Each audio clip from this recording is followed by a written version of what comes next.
Hello viewers, আসসালামু আলাইকুম। মম cooking studio চ্যানেলের পক্ষ থেকে আপনাদের সবাইকে স্বাগত জানাচ্ছি সয়াবিনের কোরমা রেসিপিটা দেখার জন্য। এই সয়াবিন কোরমাটা খুবই সহজ ঘরোয়া উপকরণ দিয়ে তৈরি করেছি। চলুন মূল রেসিপিটা দেখে নেওয়া যাক। প্রথমে পর্যাপ্ত পরিমাণ পানি দিয়ে নিয়েছি, আর পানিটা একটু গরম হওয়াতে দিয়ে দিচ্ছি 1 প্যাকেট সয়াবিন। আর এই সয়াবিনটাকে সামান্য একটু লবণ দিয়ে সিদ্ধ করে নিতে হবে।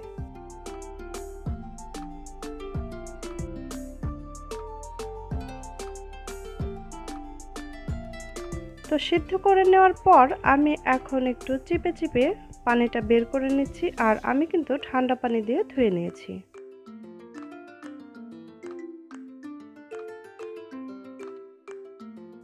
এখন এর মধ্যে দিয়ে দিচ্ছি কিছুটা মশলা। প্রথমে লবণ দিয়ে দিচ্ছি স্বাদ মতো, জিরা গুঁড়া 1 চামচ, মরিচ গুঁড়া 1 চামচ, হলুদ গুঁড়া 1 চামচ, ধনে গুঁড়া 1 চামচ। তো এবার উপকরণগুলো বেশ কিছুক্ষণ মিশিয়ে নেব। আরেকটা মশলা তৈরি করে নিচ্ছি। হলুদ গুঁড়া 1 চামচ, মরিচ গুঁড়া 1 চামচ, ধনে গুঁড়া 1 চামচ, জিরা গুঁড়া 1 চামচ, গরম মশলা গুঁড়া 1 চামচ। সামান্য একটু পানি দিয়ে একটি পেস্ট তৈরি করে নেব।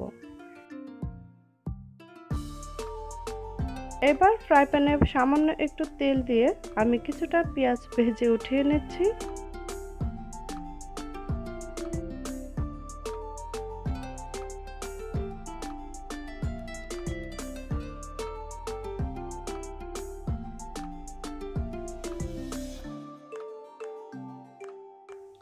তো সেই তেলেই কিন্তু সয়াবিনগুলো দিয়ে ভেজে উঠিয়ে নেব।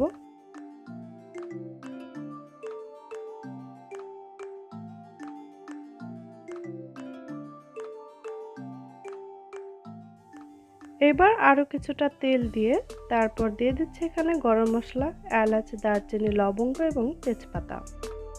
দিয়ে দিলাম 1 কাপ পেঁয়াজ। এবার এই পেঁয়াজগুলোকে কিছুক্ষণ ভেজে ব্রাউন কালার করে নেব। দিয়ে দিলাম আদা বাটা 1 টেবিল চামচ আর পেঁয়াজ বাটা হাফ কাপ। কিছুক্ষণ ভেজে নিচ্ছি। এর মধ্যে আরও কিছুটা মশলা অ্যাড করে দেব। আমি যে পেস্ট তৈরি করে রেখেছিলাম সেই পেস্ট এখন এখানে দিয়ে দিচ্ছি। আপনারা চাইলে কিন্তু শুকনো মশলাটাও দিতে পারেন, তবে এভাবে মশলাটা ভিজিয়ে দিলে এর টেস্টটা অন্যরকম আসবে। বাটিটা ধুয়ে পানিও দিয়ে দিলাম। এবার খুব ভালো করে কষিয়ে নিতে হবে, আর সাথে কিন্তু লবণটাও দিয়ে দিচ্ছি আর সামান্য একটু পানি দিয়ে দিচ্ছি। মশলাটা খুব ভালো করে কষিয়ে নিয়েছি। এবার দিয়ে দিলাম টক দই 1 কাপ পরিমাণ। টক দই দেওয়ার সময় চুলার আঁচটা কিন্তু একেবারেই লোতে রেখে তারপর দেবেন। মশলাটা খুব ভালো করে কষিয়ে নেওয়ার পর এবার এই প্যানে সয়াবিনগুলো দিয়ে দিচ্ছি। কিছুক্ষণ কষিয়ে নিয়েছি। এখন আমি এখানে গরম পানি দিয়ে দিচ্ছি।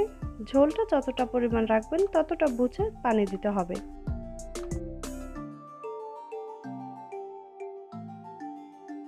এখন দিয়ে দিচ্ছি কিছুটা কাঁচা মরিচ, আর দিয়ে দিচ্ছি 2 চামচ পরিমাণ ঘি। আর এই ঘিটা যোগ করলে এর ফ্লেভারটা কিন্তু দারুণ আসবে। এবার লো আঁচে রান্না করব 10 থেকে 15 মিনিট। তো 10 থেকে 15 মিনিট রান্নার পর আমার রান্নাটা হয়ে গেছে। আমি এখন পেঁয়াজ বেরেস্তা দিয়ে দিচ্ছি। এটা এখন সার্ভ করব আর চুলা থেকে নামিয়ে নেব।